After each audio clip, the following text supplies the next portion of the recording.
Good day. Thank you for joining us for today's news. If you find this helpful, please consider subscribing. We're here every day with calm, clear updates just for you.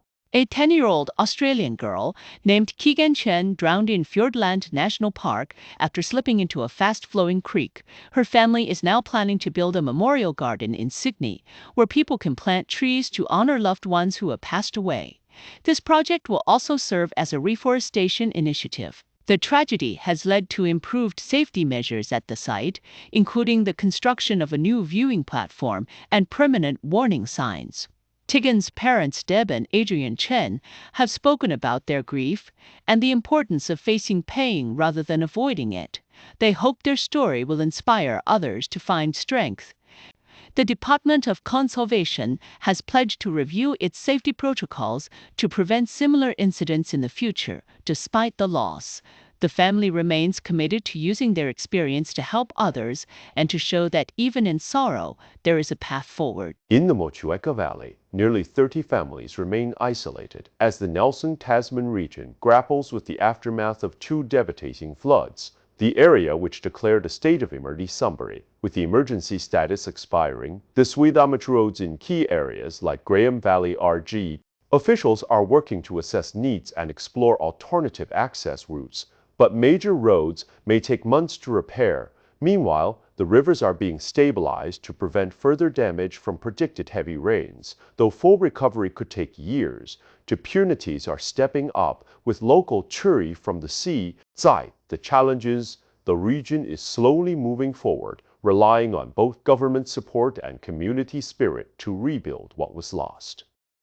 The tragic drowning of 10-year-old Keegan Chen in Fiordland National Park has left her family reeling. Despite the grief, they are determined to use their experience to help others facing similar struggles. Keegan, who was visiting New Zealand from Australia, drowned in the fast-flowing Marion Creek in January 2024 after falling into the water and being. Her mother, Deb Feng, shared that the coroner's report into Keegan's death has brought both sadness and a sense of comfort in her findings. Coroner Mary Ann Borrowdale described Keegan as a very active and happy girl, a characterization that brings both joy and sorrow to her family. Feng said she misses her daughter every moment, every day, and the coroner's report highlighted how easy it was for visitors to step onto the rocks from the nearby walking track, a factor that contributed to the tragedy. Following the incident, the Department of Conservation immediately chosen a viewing platform which had been planned before Keegan's death was completed in June, covering the rocks that were previously accessible. Barriers have also been installed on all sides of the platform to prevent similar incidents in the future. Feng expressed relief at the measures taken and reflected on what might have been if the platform had been in place before the tragedy. She and her family have been working through their grief, finding strength in the support of loved ones and the memories they hold of Keegan. Holding the memories of her very closely, building memories with her in spirit differently, Feng said, emphasizing that facing pain directly, rather than trying to forget, has been their approach. The tragedy has changed the family's perspective on life, leading them to embrace each day more fully. Keegan's father, Adrian Chen, shared that the family is determined to use their experience to help others. There is a lot of grief and a lot of traumas out there that a lot of people are going through, he said. If we can be an encouragement to others, helping people to see difficult circumstances is not just pain, but also a chance for growth. Adrian emphasized the importance of acknowledging pain rather than suppressing it, and the family is now working on a memorial project that will include a community garden and a small prayam that will imsukasing in Tiging Defai Istamang. The family's journey is one of resilience, and they hope that by sharing their story they can help others find light in their own darkness.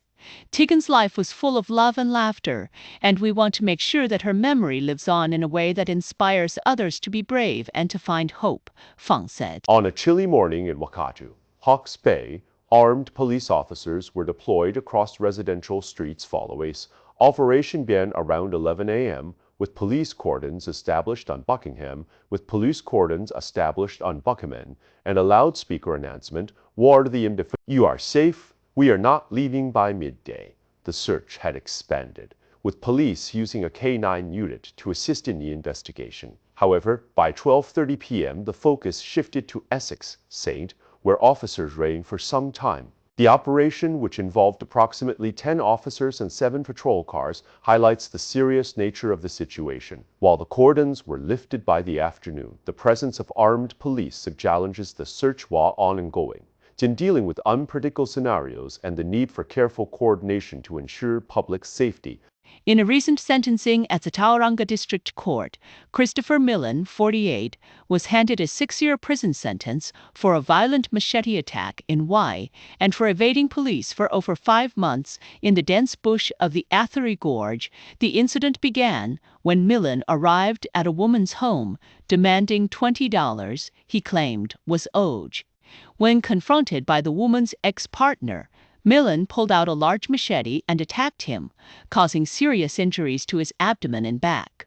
The victim was hospitalized, and Millen fled into the bush where he lived in hiding for more than 5 months. During this time, he stole a sheep, tools, and equipment from a nearby property and even acquired a firearm. Police finally located his heavily camouflaged campsite in August 2024 with the help of the Special Tactics Group and a police helicopter. Millen was apprehended without incident but had discarded his firearm during his escape. The court acknowledged Millen's guilty plea and his struggles with drug addiction but firearm. Millen received a 25% discount for his guilty plea, but the judge also imposed an uplift for his prior criminal history. He was sentenced to 6 years for the wounding charge and 3 burglary charges, with an additional 1-year sentence for the unlawful possession of a firearm and 1 year for intentional damage, all to be served concurrently. A reparation order of $2,625 was made for the damage caused to the couple's property, and an order was issued for the destruction of the firearm. The sentencing goes the severity of Millen's actions, both in committing a violent attack and in evading justice for over 5 months while committing further crimes in the bush. The measles outbreak in Waihī has now spread to Manawatū, with 3 new cases confirmed. The Ministry of Health has identified 8 people infected with the virus, marking the first time the outbreak has reached Manawatū since it began. Public health officials have warned that New Zealand's current vaccination rates put the country at risk. 6 new locations of interest in Fiordland have been identified where a potentially infectious individual. Vaccination clinics are now available in Waihī, with free drop-in services offered at Masterton Intermediate School Dental Clinic every Thursday. Dr. Annette Nesdale, Greater Wellington Medical Officer of Health, emphasized the importance of getting 2 doses of the MMR vaccine. The outbreak follows a similar scare in Auckland earlier this year when a Marine crew member contracted measles after a trip to Asia, as measles cases continue to rise in international travel hotspots. Health officials are urging New Zealanders to take advantage of free vaccination service. In a surprising twist, New Zealand's Ministry of Business, Innovation and Employment is sounding the alarm about a new piece of legislation that could cost the government up to $60 million each year. The bill proposed by David Seymour aims to streamline regulations, but internal documents reveal a different story. MBIE officials warned that the law could slow down the legislative process by weeks and increase uncertainty, which might hurt economic growth. They even estimate that the ministry might need to hire as many as 95 full-time staff. Just to review the laws like the Building Act could require even more resources. The ministry says the cost of reviewing existing laws alone could reach $34.2 million over several years. And that's just the start. While the official impact statement suggests a lower cost, MBIE thinks the real number is much higher. They also worry that some of the bill's principles David Seymour, though, isn't backing down. He's arguing that AI could help reduce the workload and speed things up. But critics like the Green Party are skeptical. They call the bill a vanity project and question how much AI can actually help. They point to a UK study that says AI can save only a few weeks, a year, which is less than 5 years. It seems the debate over this bill is far from over, with both sides making strong claims about its potential impact. In a thrilling match at the T20 Treasuries in Harare, the Black Caps pulled off a 20-run victory over South Africa, thanks to a brilliant century partnership between Tim Robinson and debutant Bevan Jacobs' 6-wicket stand set the stage for New Zealand's 170. A strong start from South Africa's top order.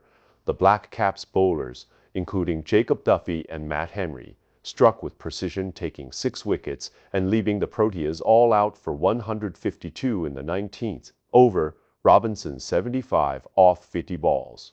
The Black Caps now look ahead to their next match against Zimbabwe with key players returning from the United States Major League Cricket final. This win marks a strong start for New Zealand in the series and highlights the potential of the international stage. In a growing debate over the future of New Zealand's land use, farmers are warning that the Emissions Trading Scheme, ETS, is encouraging the conversion of productive sheep farming land into forestry, particularly pine plantations. Federated Farmers, one of the country's largest agricultural groups, is calling for significations to the ETS to prevent large-scale. Meanwhile, the Forestry Owners Association argues that tree planting is a crucial tool in addressing climate change and that removing forestry from the ETS would be a mistake.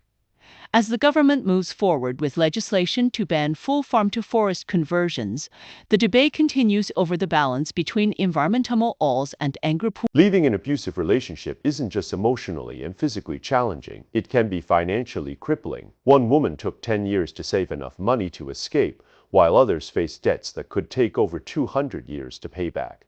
For many survivors, the cost of leaving is staggering, with expenses ranging. Good Shepherd, a social lender, highlights the emotional and financial toll on survivors who often start from nothing. The organization's CEO, Emma Saunders, warns that even interest-free loans can be a burden. For those with no interest-free loans can't, for legal and policy changes. With wait lists for social housing stretching into the thousands, the need for systemic reform is urgent. This is not just a personal struggle, it's a societal issue that demands immediate action. Dr. Caroline McCannay, the outgoing clinical lead for immunization in New Zealand, has highlighted the importance of understanding vaccine declines and rebuilding trust with vaccine-skeptical parents to achieve the 2030 goal of 95% vaccination, and that many parents can be convinced to proceed after further conversations with HAS. McCannay also notes the importance of trusted messengers in combating vaccine hesitancy and the need for local health providers, especially Maori and Pacific health providers, to play a central role in immunization conversations. Her insights offer a roadmap for the future, one that requires accommodation, rate the Meidi under rest case. In the heart of Auckland, a family of 12 is battling poverty on a daily basis. Analoto Latu, a mother of 8, shares how her children sleep on couches, and her husband's injury has left them reliant on benefits that barely cover their essentials across New Zealand, charities are reporting in Alatu. Electricity costs have surged, and social services are overwhelmed as funding cuts and rising living costs push more people into crisis. Charities are stepping in with winter appeals, but the need is greater than ever with the cost of living rising and Interpol. Despite the challenges, Latu remains hopeful for her children's future, teaching them the importance of education and hard work. The call is clear. It's not just about charity, it's about investing in New Zealand's future. In New Zealand, A public health crisis is emerging as researchers report a sharp increase in hospitalizations and deaths from Campylobacter infections over the past 17 years. A new study from the Public Health Communications Center reveals that hospitalization rates have surged by nearly 70%. The report highlights over 600,000 symptomatic illnesses, more than 9,000 hospitalizations, and at least 60 deaths since 2008. Professor Michael Baker, the lead researcher, calls the situation a very consequential health problem and criticizes government agencies for being too complacent about the rising rates. He compares the impact of contaminated chicken to the 2016 Havelock North waterborne outbreak, suggesting that the chicken-related epidemic is equivalent to such an outbreak every 3 months. However, the Ministry for Primary Interests has accused the researchers of scaremongering, arguing despite these claims. Baker stresses that deaths from Campylobacter are often underdiagnosed and underreported, with hospital discharge data indicating at least 60 deaths over the past 14 years. The debate over the true scale of the problem continues, with both sides presenting starkly different assessments of the situation. In a major legal showdown, a class action lawsuit involving over 150,000 customers of ANZ and ASB banks has offered a settlement of more than $300 million. The claim centers on allegations that the banks overcharged custodies. The case, which has been ongoing for 4 years, is now at a critical juncture as the claimants propose a resolution to avoid potential legal uncertainties that could arise from proposed changes to the credit contracts in Council. PCCFA DC assures that they could retroactums or even evasion. ANZ has rejected the settlement offer, calling it a stunt driven by the financial interests of litigation funders rather than the actual merits of the case. Meanwhile, legal representatives for the plaintiffs are exaggerated and that the proposed settlement is not a threat to the bank's financial stability. The case has already led to a $43 million settlement with the Commerce Commission in 2020, but this latest offer could mark a turning point in the battle over consumer rights and banking accountability in New Zealand. A major fire broke out in the Newtown suburb of Wellington, leaving authorities unsure if anyone was trapped inside the burning building. Emergency services received multiple calls at 11:40 p.m. on Thursday, and by 1 a.m. the flaty bad has escalated to a third alarm level, with firefighters working to prevent the blaze from spreading. The affected house is just a few doors away from the local fire station, and residents have reported seeing firefighters securing the area with caution tape. The smoke and smell from the fire have been described as pretty bad, with FENZ urging nearby residents to keep their windows and doors closed and stay inside. With the area's older, closely packed homes, the risk of the fire spreading is a serious concern. As the situation continues to unfold, emergency services remain on the scene working to contain the blaze and ensure the safety of the surrounding neighborhood.